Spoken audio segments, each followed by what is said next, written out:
Hello and welcome everyone to another Sales Hacker webinar. Appreciate you hanging out with us for the next 45 minutes, hour or so.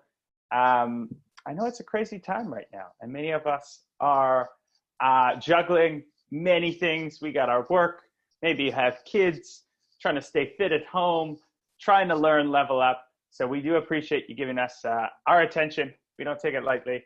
But I'm really excited for this conversation. So what we're talking about is how to keep your remote team motivated and productive for a healthy pipeline through this. And then, of course, once we emerge on the other side in the new world. And I've got some excellent guests to kind of wrestle with this topic with me. I know many of us are thinking about this all day long. And I want to introduce my two guests. I am joined by Justin and Marivic. Justin, Marivic, welcome. Thank you. Thanks for having me. To be here. Excited to have you both. And so super quickly, I'll get you both to share a little bit more about your background. Before we jump in, super quick housekeeping. So Sales Hacker, if you've ever been to one of these, they are recorded. So if you have to jump off, you got your kids yelling in the background, whatever it is, it's okay. We'll send this out within 24 hours. And then third and finally, or second of all, we do these for the community. So we would love it if you're actually in the driver's seat. We've got content planned. We're going to try and dissect this from all angles, but there might be unique challenges that you're having within your organization. And we'd love to hear those and help you solve those problems, or at least maybe look at them a different way. And it's always more fun when we actually know who we're hanging out with. So if you want to take 2 seconds right now and introduce yourself in the chat feature, your name, title, company you work for. We'll do a couple shout outs, see who's hanging out with us.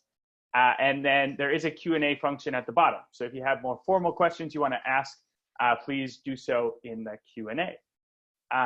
But we've got that out of the way.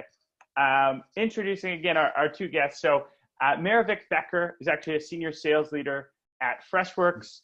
Freshworks is actually the sponsor of this webinar, so thank you so much. And Marivic, can you give the listeners a quick background? How did you get to be a senior sales leader at such a cool, fast-growing company?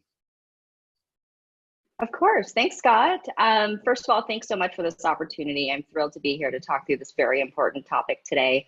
I'm Marivic Becker, as Scott mentioned. I'm at Freshworks, which is a rapidly growing customer engagement platform for both internal and external customers within SMB to enterprise customers throughout the globe.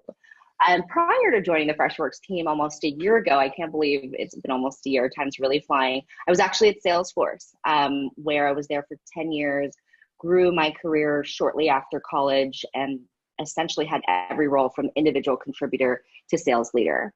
I had lots of friends who have gone to Freshworks, who've made the transition, who wanted to go to a smaller type of customer engagement company and a really, really fast growing, innovative company like Freshworks to really make more of an impact. And so I'm here based in the Bay Area. I would typically be in our San Mateo office, and I'm thrilled to be a part of the Freshworks team today. I love it. I love it. I'm excited to extract some of that experience that you've had both at Salesforce and now at this cool company. Justin Knorr is actually the head of new business sales at Asana. Love Asana. We use Asana at Sales Hacker on the outreach side. Big fans. Yeah, please, Justin, if you'll give the listeners and everyone hanging out with us your superhero origin story, if you will. Awesome. Thanks. Yes, I would echo. Really excited to be here today, and thanks for the invite. Quick background: from North Dakota, went to school in Arizona, was finance major in school, jumped into consulting out of school, sort of nights, weekends, Excel and PowerPoint, very exciting stuff. But they finally let me in front of customers, and I love that. So I knew I wanted to go into sales. So I went on to Craigslist, searched for sales jobs, of course, and joined Google actually via Craigslist. So entered into tech there, and after Google, joined Dropbox. I spent 5 years there, which was an amazing experience across San Francisco, worked in the Dublin office for a few years, and Austin. And that was my opportunity to really grow teams from scratch and also manage global teams. And so I joined, I spent some time in HR and payroll afterwards at Gusto, and now back in productivity and collaboration at Asana. At Asana, new business sales. So really what I'm focused on is getting initial teams or functions on board with Asana. So that includes our SDR teams, our commercial, mid-market, and enterprise segments on the new business side as well. I love it, man. I want to know what Craigslist you're seeing where you get a job at Google. I think my first there was a post. There was a post and I applied. My first experience getting a job off Craigslist was like a door-to-door sales job that was absolutely awful. So you obviously have a better Craigslist where you're at. I love it. I don't know, but yeah. So that was a nice intro. That's cool, man. So excited to, again, hear about that experience. Google, Dropbox, Asana, these companies are household names now. So really cool. All right, let's do a couple shout outs. We got Jamie, sales manager at Digistorm from Colorado. Thanks for hanging out with us. Joe Lachau, lead development manager. Joe is a regular. Good to see you, man. Wendy, VP of sales at Allied Contact. Tamara, sales manager. Sales director, Angie. I love it. So we got a lot of sales leadership. Kelly, sales manager. John, region manager. Lydia May is AE at Freshwork. So Marivic on your team, I believe. Yes. Tons of people. Awesome. Well, Dave Cavan, growth strategist from Vancouver. Have to shout out Vancouver. All right. Well, thank you all. And please keep the engagement coming and keep the questions coming as we go. But I think it's super important, before we try and present any solutions, we got to talk about the problems, the problems that we're all seeing in your worlds as sales leaders. So Marivic, I'll start with you. Why is it important that we're talking about this today? And what are some of the biggest problems that you're seeing internally as well as externally that sales leaders are grappling with right now? Yeah, it's a great question to kind of kick off our conversation. When I think about what we're going through today, especially how someone who was just starting out her career in 2008, who was in college during 9/11, there's nothing bigger than what we're going through. The world has really seen this as an unprecedented time. The way we're reacting, the way the economy has been responding, the way folks have been putting business continuity plans together, how it's impacted certain industries adversely, but positively for others. I think we're absolutely in uncharted territories, I think across the board, whether you're in sales, whether you're in banking, whatever career you're in, it is a macro level that I don't think we ever expected at this scale. And some of the things I'm facing, just funneling it down to my sales organization and what I'm seeing at Freshworks and others, is the plan we put in place, right? I think we all kick off the year, our fiscal year started in January. The plan we put in place in January is just not as effective given the situation. We need to write a different plan. And that plan really starts with an empathetic message. We're all going through it. My kids don't understand why they're not at school or at daycare with their friends. My 7-year-old had a birthday 2 days ago and couldn't understand why we couldn't have the bowling party that we had planned 3 months ago. So it really starts empathetically to really become human in every interaction. And I think once you start with that message and try to understand some of the business problems that these industries are really facing, then you get to the core of why we're having a conversation and why a business conversation might help, or why a product like Asana or Freshworks could really help uplift some of the organizations that are being impacted today. I have daily huddles with my team and some of the industries that we were focusing on in January and February, some of them are thinking of going out of business or had some major layoffs, or our target top 10 accounts are no longer our top 10 accounts. So thinking strategically about the territories that we're covering and finding ways to empathetically reach out, and also responding to the inbound approach. We've been approached by lots of different organizations who were like, help us, healthcare companies, B2C companies who are seeing high volumes, also problem solving through that, and how we do that as a company and responding quickly are all things we're all learning how to really work through and overcome. So those are the things that I've been seeing in my field today. Yeah.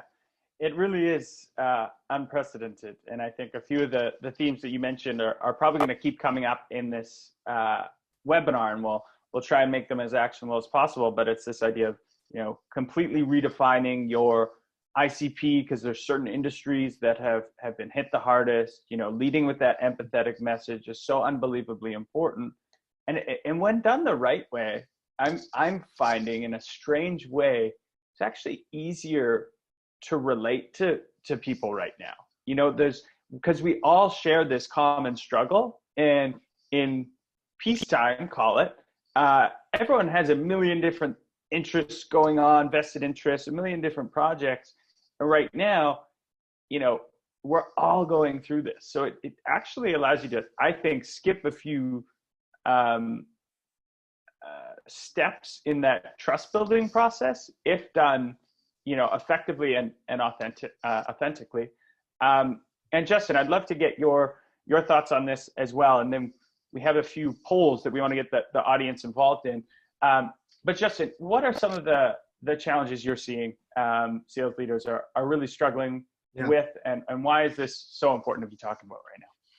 Yeah, I think Marivic put it very well. Like our annual plans are flipped on its head. Your personal life is flipped on its head, right? And the sales manager's role right now everyone's role is more complex than ever. But when you think about the challenges that we're facing, we're trying to understand how to pivot as a business. That's managing up. That's like, how are we changing resources? Where are we focusing on? What are our customers' changes and how are their needs? And there's a lot of work to happen there.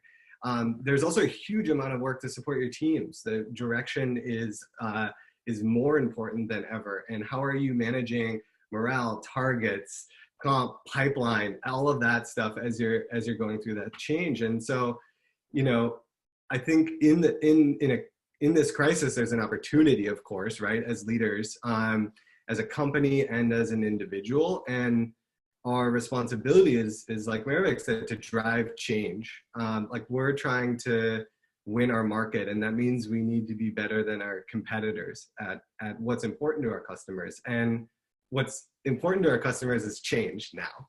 And so our ability to adapt and drive that change is like the key challenge that's in front of us.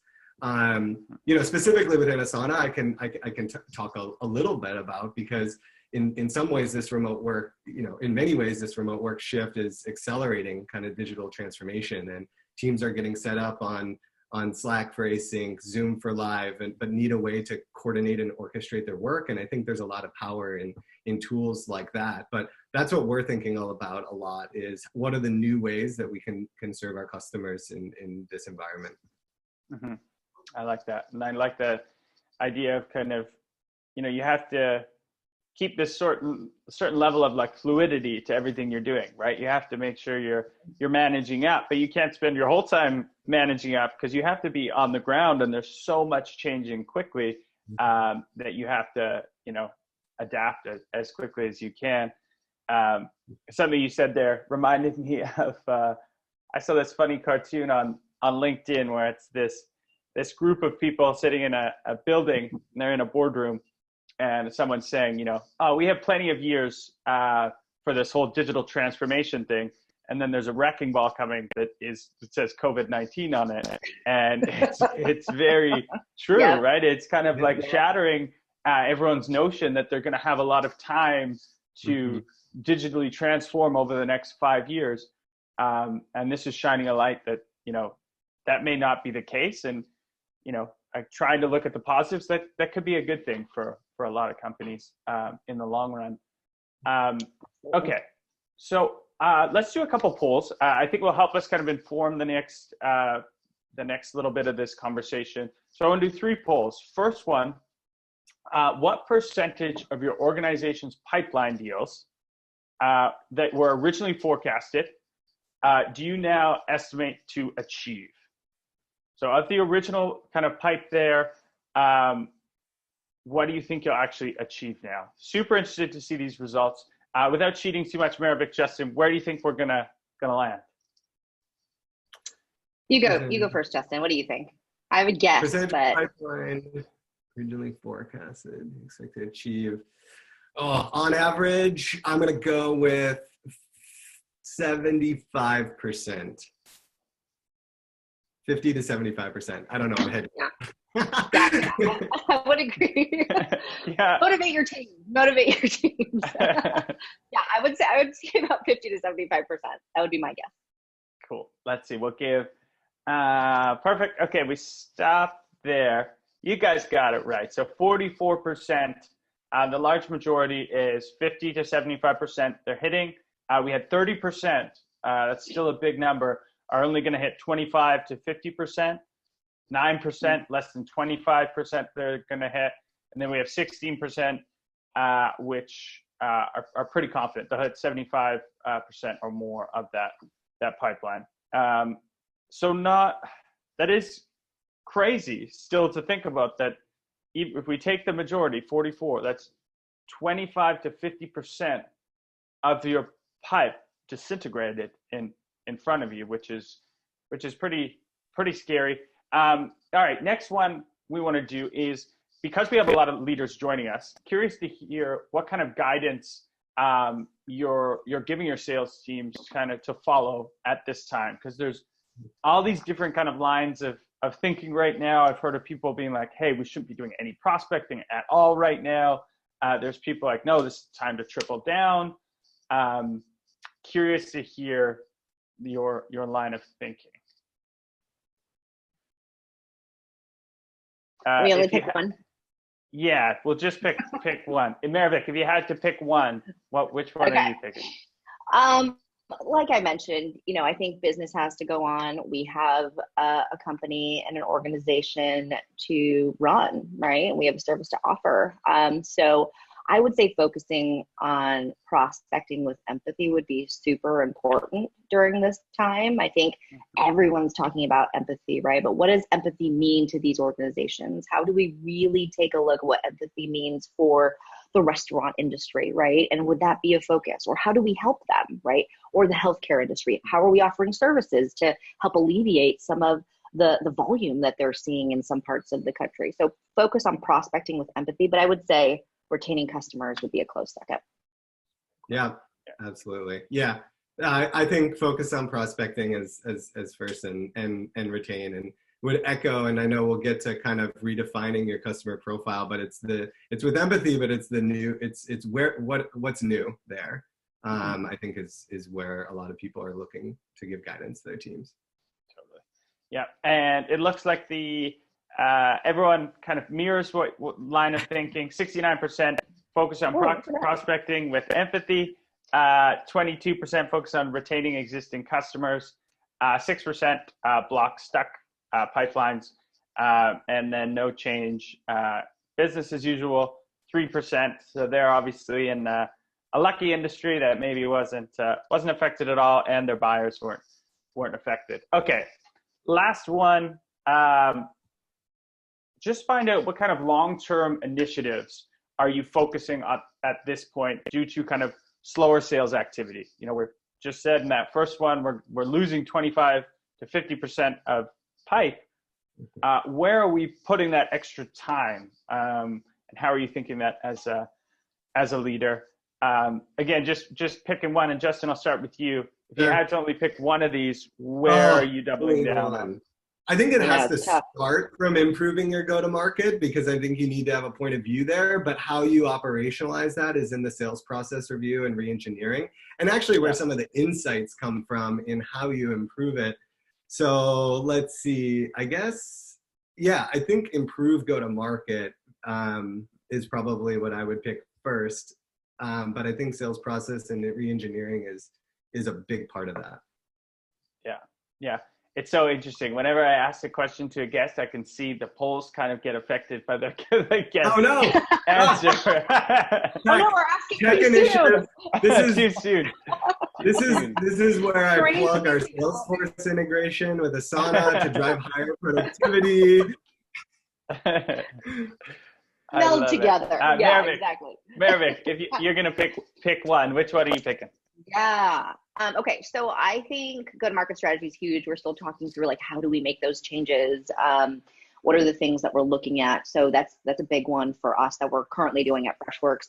And then also what we've seen is we're also trying to refine our technology. Our CEO, when the news broke out of us all working from home, bandwidth was going to open up in certain areas. Bandwidth was going to open up maybe with our engineering and technology team. So taking a look at our tech initiatives and how do we refine and maybe improve our own internal CRM or internal processes to drive higher sales productivity was also something that we saw. But improving go-to-market strategy, it's like, how do we be better in this current times and the current situations is definitely what we're taking part in today at Freshworks. Yeah, cool. Nice. All right. So the number one was sales. Yeah, it was pretty close. Sales process review and re-engineering. So looking at kind of the buyer's journey, re-engineering that a little bit, which is fairly similar to, I'd say, improving our go-to-market strategy. The runner, and then 29% sales product training and development. I'm actually surprised that the tech initiatives was not bigger. I think so many of us in, again, like peacetime, we're moving so fast and we're trying to build the airplane as we're flying that sometimes we just buy too much tech or not enough tech. It's interesting more people aren't reviewing that right now, but cool. All right, well, that was super helpful. Thank you all for getting involved in that. That's really cool data. So back to kind of the discussion, and the next thing I want to talk about. So we talked about some of the problems, and now we have these teams that are used to, working in an office, or even if they're remote, they were traditionally remote. Now they have their whole family there, which is completely different. So Justin, I'll start with you. What are you doing with your teams right now to instill confidence and encourage productivity when there's so much uncertainty with what's going on right now? Yeah, sure. It's such an important topic, and to start slightly philosophical, like I think you got to figure out yourself, because you have your own new routine, and you need to show up more than ever right now. And so, a lot of families have kids, they're working half days because they need to make sure their personal life in order.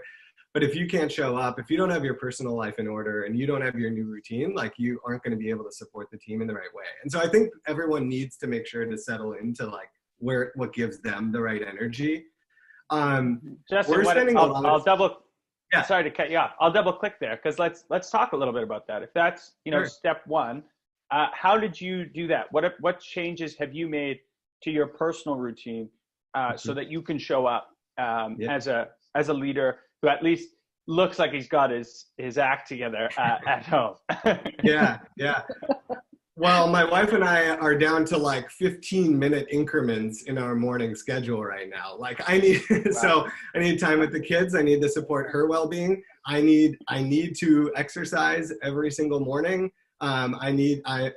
Everyone is finding what gives them energy. Like if you need time to meditate, if you need time to organize your work for the day, if you need to be building in those blocks in the day to go spend time with your family or get outside. Those are some of the things that I'm personally doing. But I think it's supporting for me, it's supporting my family and making sure everyone is okay, because then I can show up, and I do need to run every morning and as well. I love it, man. I love it. All right. And now, so you've got your agenda down. How do you then, what things have you put in place, or how do you instill confidence and productivity, each and every day? Yeah, I do. I don't want to overlook the company level here, because I think people are looking for more direction than ever from the company of like, what is our mission and our vision? How are we supporting teams in this environment? And the frequency of communication that we're receiving is so important to people because things are changing so quickly. And so we're spending a lot of time reminding people of how Asana is supporting fighting against COVID or supporting those going through challenges. And we find a lot of energy from that and reaching out to those customers and engaging them. On a more kind of team level, I think, we're all human. This is like trust and relationships. And so of course there's a lot around over communication and setting up new team norms. But if you provide enough clarity, people can actually find comfort in the clarity at work, because there's so much uncertainty right now. And I think it's important everyone knows like what a successful day is or a successful week is, and providing that direction and communication, amping it up sort of 10 notches. Mm-hmm. I really, really like that last point. So I heard a few things that I love. So, taking care of yourself, establishing that morning routine, so unbelievably important now more than ever. Tie things to a bigger mission, which is huge right now. Like, it kind of can feel odd. Like, I'm going out to sell this software when there's people struggling and there's all this, like, you're kind of like, it's confusing a little bit. And so I love tying it to a bigger mission, focus on some of the things your company is doing to help. And then, being a leader that, if I'm hearing it correctly, it's almost like when they're at work, they know what success is and what almost normal is. And then when they go back in normal life, because it's so strange right now, you're kind of acting as that almost safe space, which I think is really cool. Marivic, anything else to kind of add on top of that? What other cool things are you doing at Freshworks to make sure everyone's confidence is high and they're feeling like they can go out and still hit their numbers?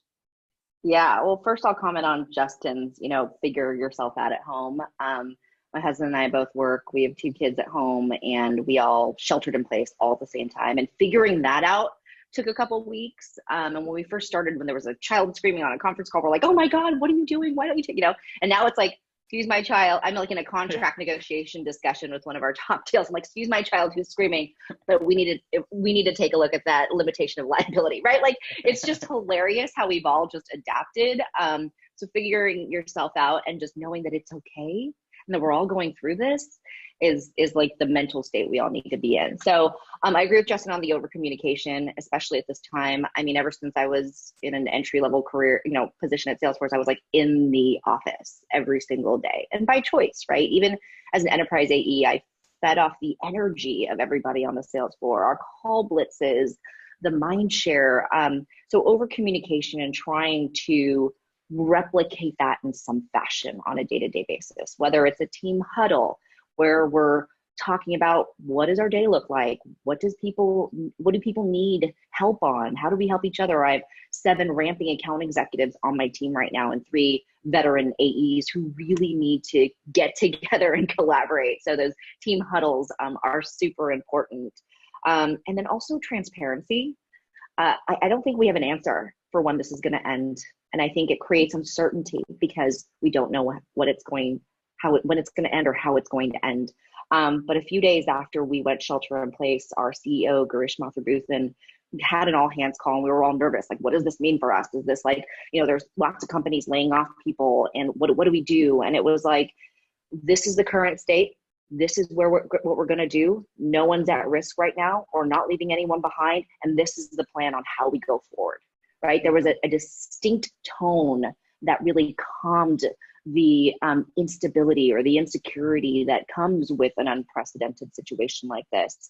And from the top down, we got the message, right? We started to create initiatives at looking internally on how to improve and use the bandwidth of people who don't have as much bandwidth now to improve our systems, our processes, the way in which we execute in our sales organization.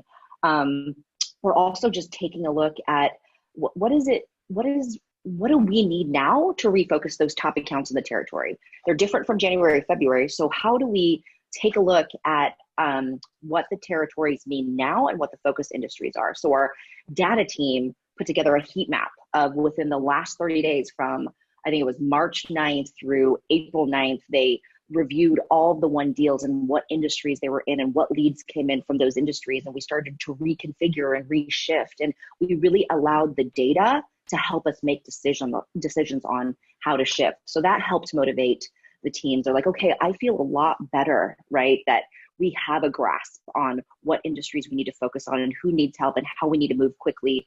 And then our pre-sales, our solution engineering, our product team just jumped right on anyone who needed help. We needed to stand up a chat solution.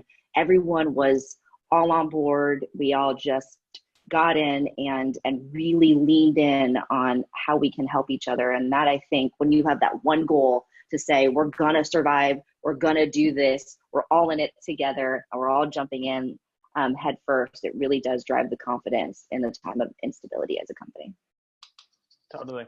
Yeah, it kind of goes back to that, having that one larger mission and really making that known throughout the entire kind of enterprise. And Absolutely. other thing you said there is kind of that constant reassurance. I don't think, you can't get enough of reassurance right now. So as a leader, like, you might seem ridiculous how often you're bringing it up and being like, hey, you're all good, it's okay. But that is really important, and that's what people want to hear. And then the last, I wanted to add go just ahead. something to that, Scott, is I also think the positive outlook is so super important. So our teams, like our people teams, right, have all collaborated virtual themed happy hours on Thursday and Fridays. We've all done team call blitzes, right? So today from 9:30 to 11, our entire go-to-market team from SDR to commercial AEs, mid-market, all the way up to enterprise participated in a call blitz. And we gave out fun prizes. We tracked dashboards. Sales leaders are on Slack channels who are recognizing these teams, which really drives the executive sponsorship of, we are right here. We've got your back. We know things are changing, but we're so proud of everything else that everyone's done. So yeah, it's been tough, but we found ways, and it's really exciting how people have responded to it. Yeah. I like that. I think we're going to see gamification kind of in the future become more and more of a thing, because people are just looking to, get involved in something, and you can feel that kind of competitive camaraderie a little bit more when you have those things. And the last thing I wanted to mention that you said, which I think is super important, is creating these pockets, these moments, these meetings that people can have that mind share. So I call it like learning from osmosis. We've all been there where you're just like in a meeting, or you hear something from the person sitting near you and you're like, "Ooh, that was cool. I'm going to use that in my next meeting or on my next call." And creating those environments that are set up for almost casual conversation is really important. Mm-hmm. And I'll share something. Mark Costigo, our VP of sales at Outreach, is really cool. He started doing very formal, so not one-on-ones, they're very informal, meetings where with his reps every week, or his direct reports every week, where they don't even have to talk. It's just like, hey, let's block this. You can do whatever work you have to do. I'm going to do whatever work I have to do. But let's keep Zoom on. And if you have any questions as you're, banging out those emails and taking care of your business, I'm here to just like bounce things off. And I really, really like that kind of informal meeting where you can just be with someone. That was cool. I think that's a great point. Like right now, we have to bring down the barrier of formality to communicate. And so if someone starts slacking you, you need to just pick up the phone and make this a really regular communication that you have, so that you are extremely available for one another. But also this is a part of being able to over communicate. If all of your communication pathways are more formal, you're not going to be able to spend enough time together to iterate quickly, to learn from each other, and maintain and build strong relationships. And so, yeah, I think I love all those ideas. Yeah, totally. All right. I want to quickly go to this question because I think it is really important, and it's skipping ahead a little bit. We're going to talk a little bit about prospecting and messaging, but Emily Price has a great question, and Marivic, it's directed at you, but Justin would love your input as well. Emily wants to know, could you share more about one of your call blitzes, what those look like right now? What's the tone and approach? Because I imagine it's wildly different than a call blitz 2 months ago. Yeah, absolutely. So it's been more thoughtful for sure. We're thinking through, we can't just call down a lead list, like we need to make sure there's a message that is associated to the current times. So whether it's just stating, that in this current times, we're hearing from lots of folks who really are experiencing high volumes and need better ways to deflect the call volumes, right? And we've helped companies do that in XYZ. Is this something you're interested in? Or knowing that your industry is impacted, I'd love to understand how we can offer you some of our products, which we're offering complimentary for a limited time for healthcare companies, right? Whatever it may be. But it's definitely more thoughtful. We actually block out times the day prior that I put a block on my team's calendar that says, send me your call lists, let's review, especially the newer folks who need help, right? And want to, one, learn the product, at the same time, learn this new messaging of the current time. So there's a lot of thought associated to that. And then talk tracks are really written.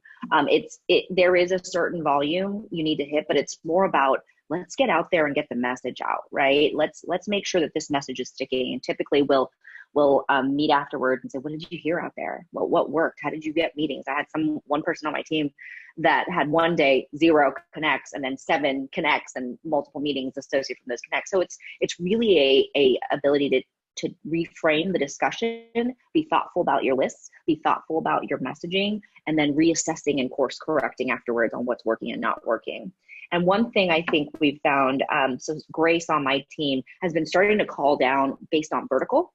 So you're not reaching out to financial services and then going through that message and then each call, right, is like another industry and then another industry, calling down through manufacturing or just through logistics or just through B2C companies. So you have that message down that's very thoughtful and empathetic. So it's a lot different than what they're looking like today, but we are seeing some strong results that are moving upward to the right these days. Mm-hmm. Yeah, I like that idea of going kind of vertical by vertical, fully understanding how that vertical has been impacted. I think our job as leaders right now is really to be paying attention to some of the macroeconomic trends that are happening and sharing that with the team, right? And I love that. So based on vertical, changing up, it sounds like your kind of whole value prop has been customized to this certain kind of thing that I don't even know what we call it. I'm running out of uncharted territory that we find ourselves in, running out of words to describe this crazy world we're now in. Exactly. Justin, what about yourself? I think it's a great question. So would love to hear how your team is still out. Is your team still outbound calling? What does that look like? How has it changed? Sure. Yeah, and I think we need to do the call blitz. I like that. But some of this fits into how we are kind of redefining our ideal customer profile. And I can get into that. But one example I can give, and might be a little bit more actionable right now, is our version of the call blitz right now is we're trying to engage with as many customers as possible. And what that means is that we're coming out with a different message. And we want to be able to connect and to engage with as many as possible. And so right now, if you go on our website or in product, anyone can book a call with us to help set up your team for remote work. And we have a free product. We want to talk to everyone to set them up. And part of that is because we believe that that's one of the ways that we can provide value right now, which has changed, a new need. Another is that's where we get insights. I think to pull off what Marivic's talking about is to be able to pull that together and understand how the needs of our customers are changing. And so it's also a source of information for us to be able to pivot into our outbound conversations. Yeah, that's interesting. So did you actually so you talked a little bit about kind of redefining your ICP. Did you do formal exercises with marketing, CS? Did you get a bunch of people in the room when this happened and kind of blow up the old world ICP, or what did that look like? Yeah, I think we're in the process of that. I think we've made some tweaks, but we're in the process kind of to the go-to-market question. Really, like our belief, my belief is, you know, if you're not changing, you're falling behind, right? So we're trying to really like pay attention to our listening channels. We have a listening channel that I just mentioned to engage with as many customers and help them as possible. Where inbounds are gold. Outbound is much harder right now, and we're making sure to assess what those needs are. And then we're going to take kind of a SWOT approach to being able to get that message out and iterate and experiment on that. In addition to what Marivic said, on sort of the reviews side, the call review side. So we have some hypotheses and obviously general observations that some, you know, companies are observing different upmarket, different verticals that they're prioritizing or reprioritizing, even different use cases within different functions have emerged. And so, yeah, we're looking for those insights to be able to place our bets. And we have a couple bets that we're going to place. But in order to really do that, yeah, we are pulling in, to your point, marketing and product. We've augmented our marketing campaigns and our plans there around enablement for the team. We've come out with additional features. One example, we have do not disturb feature, and like things like this. We need to be able to pivot as a broader team, and so definitely not going at it solo. I like it. I like it. Having that extra ear to those listening channels, as you called them, is huge. And you also said inbound is gold. I want to reiterate that inbound is absolutely gold right now. Not even because it's like, oh my God, there's still people buying stuff. But what I would do, you know, if I was an outbound rep or leading an outbound team right now, is I would make sure my inbound reps and my outbound reps, which are typically separated, are like attached at the hip right now. And that the inbound reps, when something does come inbound, I would truly just be like, hey, is it okay if we extend usually what would be like a 15-minute discovery to a 30-minute? Because I'm just really trying to understand the problems and the challenges we're solving in your industry, so that maybe we can go help other people that look in your industry, do that super deep discovery, pass that off to the outbound team, and then you've got your new targets for the week. Yeah, absolutely. So we're trying to reverse engineer the inbound, but yeah, you need to be able to pick up the talk tracks and understand the new needs. And not only is it those are the ones that need you most urgently, but that's your new signal in outbounding within an organization as well, because something's happening there. And so yeah, we're spending a lot of time thinking about opening the funnel on from an inbound perspective. Totally. Marivic, anything to add when it comes to, you know, shifting focus and where you're targeting? Because, you know, your old total addressable market is no longer your total addressable market. Like maybe it is in a while, but certainly not currently. Yeah. One of the things we're looking at for our teams is maybe taking a look at an MBO component for our sellers and our account executives and AMs. And part of that is achieving the data from the heat map that we got, those top industries that are coming in on the Freshworks lead and closed revenue, and then also reconfiguring the top 25 accounts. So based on revenue, industry, household name, we're working with marketing on a few different ways to really just flip the ICP. We're talking to a lot of folks who are in IT who want to go, you know, cut over to 100% remote for teams that may not be able to do that right now, and then have a long-term business plan on how we can do that, and maybe look at Freshservice as new ways to see those requests in real time and get up and running quickly. So how do we make sure we're targeting with an empathetic COVID message related to that specific ICP, and making sure we're on the message versus missing the mark.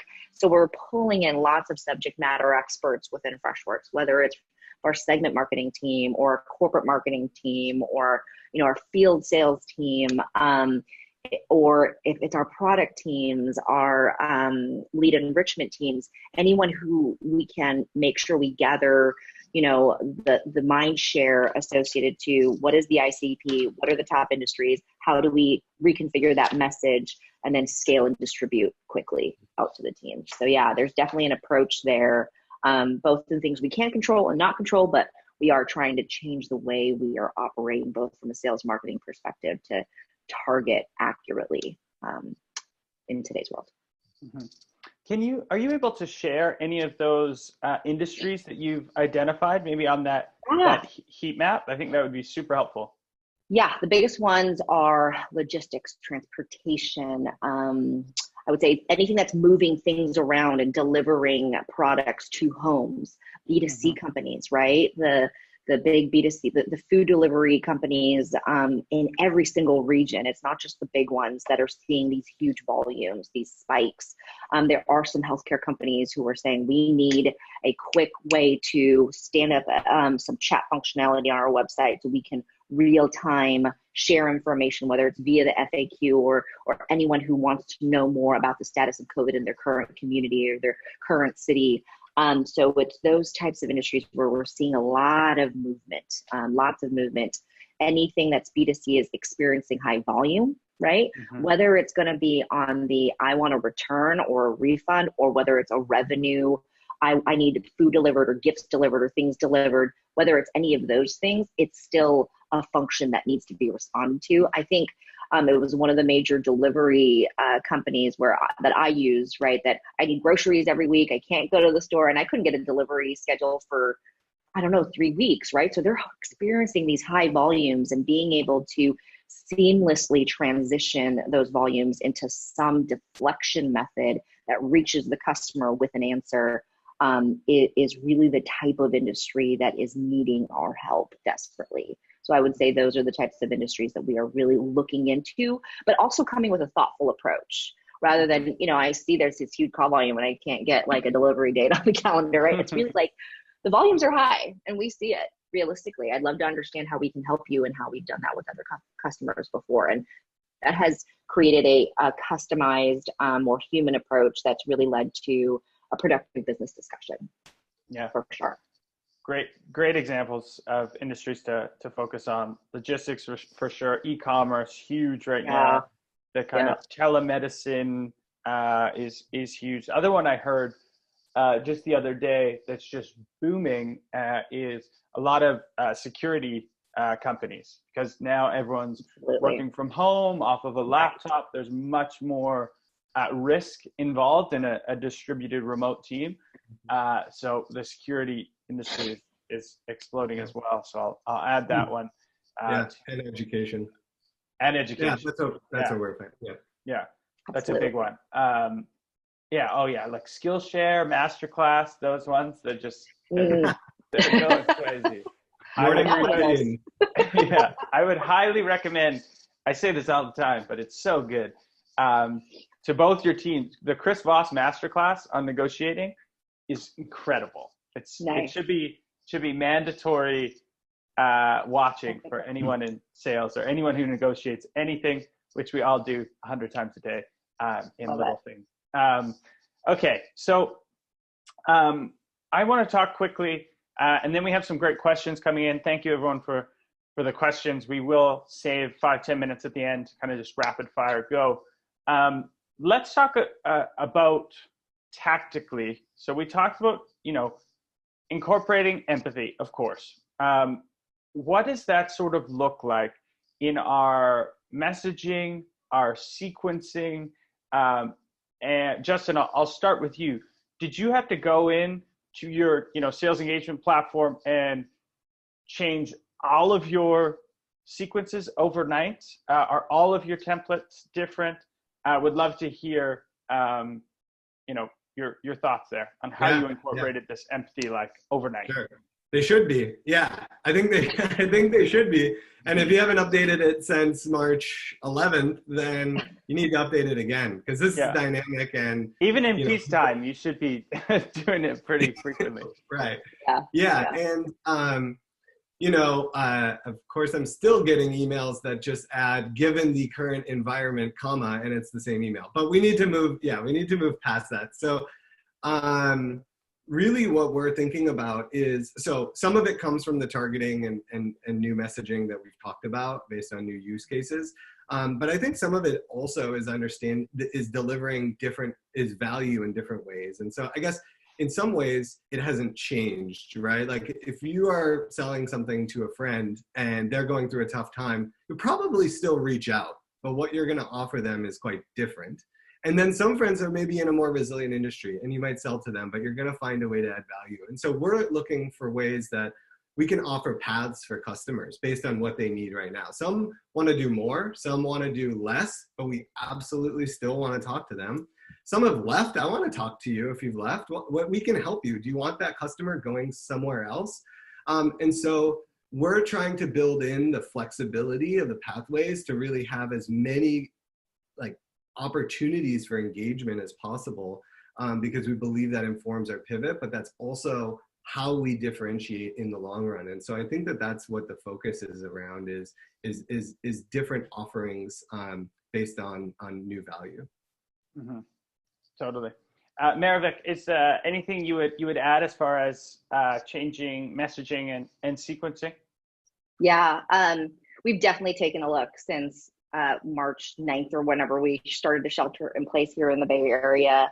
And I'm still getting messages on, I'd love to understand your goals for 2020. I'm like, stay alive and pay my business afloat, ideally. My job. Yeah. Right? Like, so please, I beg of you in the audience, scrap that message. All right. My good friend, John Barrows, I don't know if you guys know him. He had a really, really funny post on LinkedIn. Don't ask about the goals. They've completely changed. I think companies right now are still trying to figure out what those goals are now and then how to stay afloat for some industries. So what we came up with two things right off the bat. One, companies are going to try to understand how to create a business continuity plan, right? How do we cut over to remote work if we are an industry that is not doing that? So that became a very, very focal campaign in March. And then number two was we heard like inbound, some of these e-commerce B2C companies that were experiencing high volume, that were at their wits' end. Teams weren't sleeping. They were trying to respond quick enough, but obviously disgruntled customers take to social, and here we are. So those two campaigns, we hit the ground running in March. So business continuity, it was like the whole message just changed, and the cadence and the sequence just changed. It was all about Freshworks was able to cut over to remote work within 24 to 48 hours using our applications, right?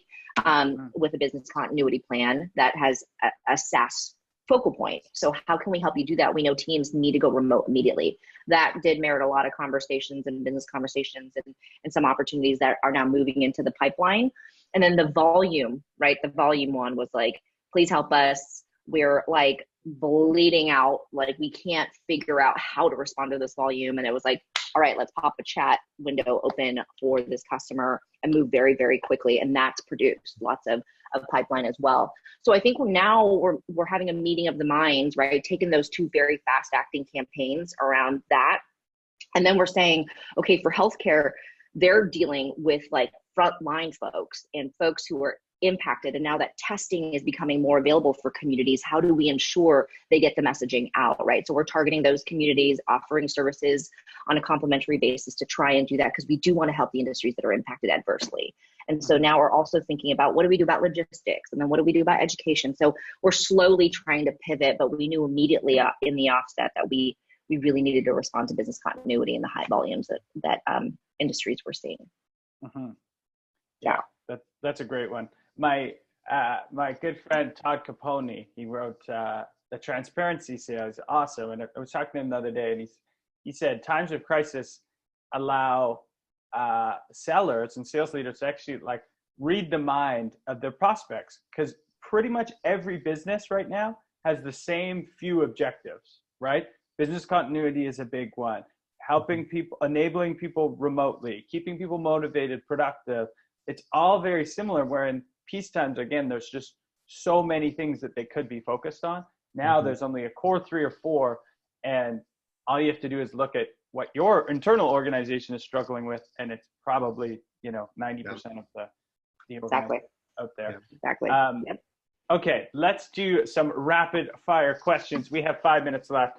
I love this one. This one is one of my favorite, because I'm a internal optimist, I would say, and there will be a world that happens after this. And of course, there's a lot of terrible things going on in the world, and anyone struggling from it, of course, massive, my heart goes out, but I think there will be a lot of great things that come from this. So Ben Steven has the question, what are some activities and best practices that you've pivoted to as a result of COVID that you anticipate will continue post-COVID? So what are some things that kind of just highlighted that you're like, hey, we're going to keep that when this is all done? Marivic, I'll start with you on this. I really like the daily huddles, seeing everybody's faces, starting off the day. It's been really fun, like waking up to the team. I didn't used to do that, because of my team, sometimes we would come in at different times or we were on calls, but finding a way to just meet up in the morning, even if it's like a short period of time, see what's on the docket, what are people doing. It's a great way to connect. I feel closer to them in terms of what they're going through, and especially the new folks who are probably searching, at home on their desks for answers when a veteran on the team or myself could answer it very quickly. So the team huddles, I'm definitely going to keep. I loved our themed virtual happy hours where I'm hosting one for pop culture tomorrow. I'd love to see us do that on an afternoon and bring people together with drinks in the kitchen and make that more regular thing. So I think those are two things I would like to see ourselves doing moving forward. Those are awesome. Yeah. Let's keep the virtual happy hours going. We got it. Maybe not virtual. Excuse to start drinking at 4 p.m. I'm in. Let's do it. Justin, what about yourself? Yeah, I agree. I think the frequency of communication and the sort of informality of trying to increase communication is really important. I think also how we just think about distributed work and being more flexible arrangements. I think we're continue to transition into this like blended work-life balance, and it's the same now. And so I think it's an opportunity where we're able to set up more norms around that. And I think that's going to last as well. So I think communication and how teams are working together to kind of optimize output and when you're on and when you're off, that's forcing those norms right now as well. And I think that's here to stay. I also think, everything we're talking about messaging is ultimately going to have a positive and lasting impact, being more sensitive. Not that you should have been mass blasting, as they call it, but like you can't now and you shouldn't moving forward. And I think having a more refined approach there is a good impact here as well. Mm-hmm. Yeah. Totally agree. And Garrett just chimed in saying, frankly, just the attitude of sales. How are you? How is your family? I truly think over these last couple of weeks, when someone asks me, how are you? It's like the first time, at least in like a business setting, that they're like genuinely like fully 100% present. And I can tell they really, really care about the answer. And it's really nice. It's not just like rapport building or it's, going through the motions. Like people really care. And I think that presence of showing up like that transfers through to the whole meeting, which is pretty cool. So thanks for pointing that out, Garrett. Okay. I've got one more question here. If you had, one sentence of words of wisdom that you could pass on to your fellow sales leaders right now, what would those words of wisdom be? And Marivic, I'll start with you. Yeah, I would just say, stay strong, stay positive, and we're going to get through this. We will absolutely get through this. I think there's lots of other things that people have experienced in the past and have triumphed, and we will not be an exception to that rule. Amen. I love that. Justin, what about yourself? I'm like, okay, part be human, right? Like this is the time to build trust and really, or maintain trust, to really care about each other. And that's going to have lasting impact on your relationships and your company performance. So I think that's huge. And then I can't resist like a be bold and go with a change here, because you don't want to be the one that's waiting to come back to normal. So I think you got to drive change, and this is the right opportunity for it because the needs of your customers are changing. I love it. I love it. Well, that's a fantastic way to wrap up. Marivic and Justin, thank you so much for the insight. That was a really, really enjoyable conversation. And to all those with the great engagement on the chat and through the questions, thank you. I hope you all enjoyed that. And if anyone wants to, connect with either of you, continue the conversation, what's the best way to do so? I'm on LinkedIn, Marivic Becker at Freshworks. I'd love to connect with everyone here. So feel free to connect there. Same. LinkedIn works. We're all solving this together. So would love to connect, message me. Happy to chat. Awesome. Thank you both again. And everyone out there, stay safe, stay sane, and we'll see you next time.